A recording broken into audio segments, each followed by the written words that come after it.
My name's Mirena Christoff. I teach Arabic at Brown.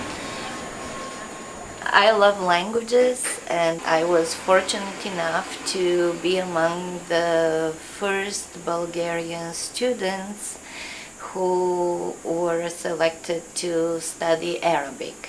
I chose Arabic to become my life because I loved it very much. I loved the beauty of it, its immense expressive power.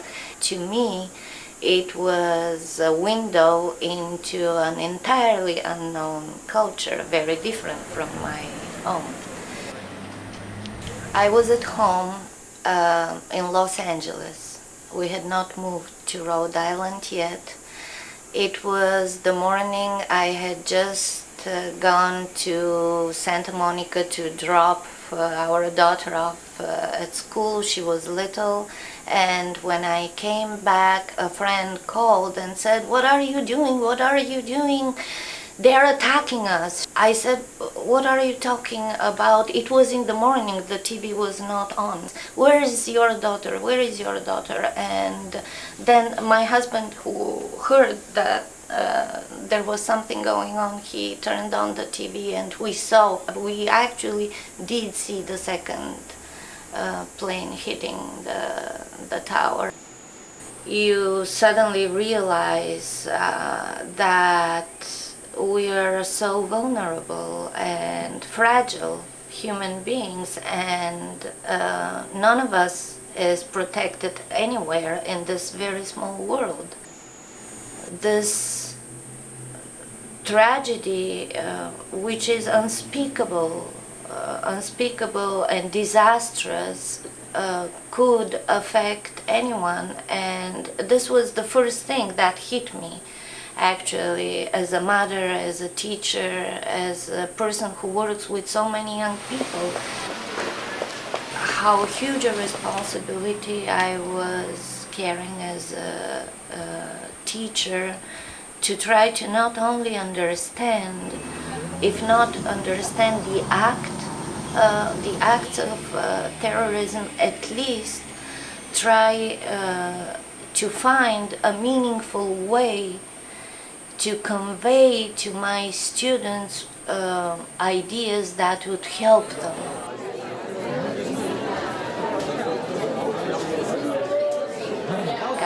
I do hope that people have opened their minds to the fact that we are not alone in the world.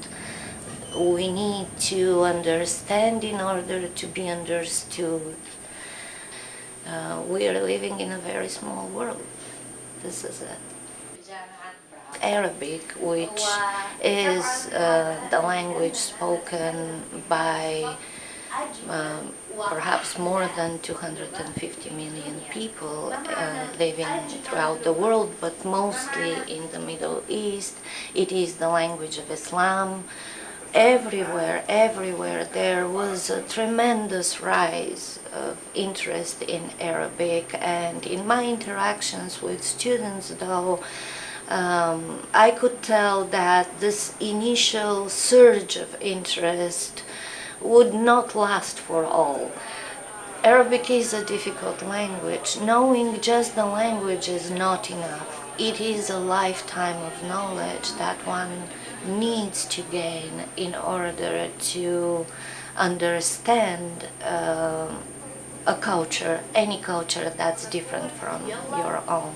Many people who kind of flocked to Arabic classes at the time left them pretty soon because they had different objectives in lives. This was not part of either of their career or their future. As numbers of people who desired to study Arabic increased tremendously, our ways of thinking about teaching the language also changed as a result of that as teachers. نورتينا شرفتينا واهلا وسهلا. طيب My experience of working with students, brown students are extremely smart, open-minded, searching people. They seek to understand. These young people to whom tomorrow belongs, at least, do understand much better the realities of our lives today as citizens of America, but also citizens of the world. I wish 9/11 was not the trigger of this, because to me it was just a senseless tragedy, as any human tragedy is.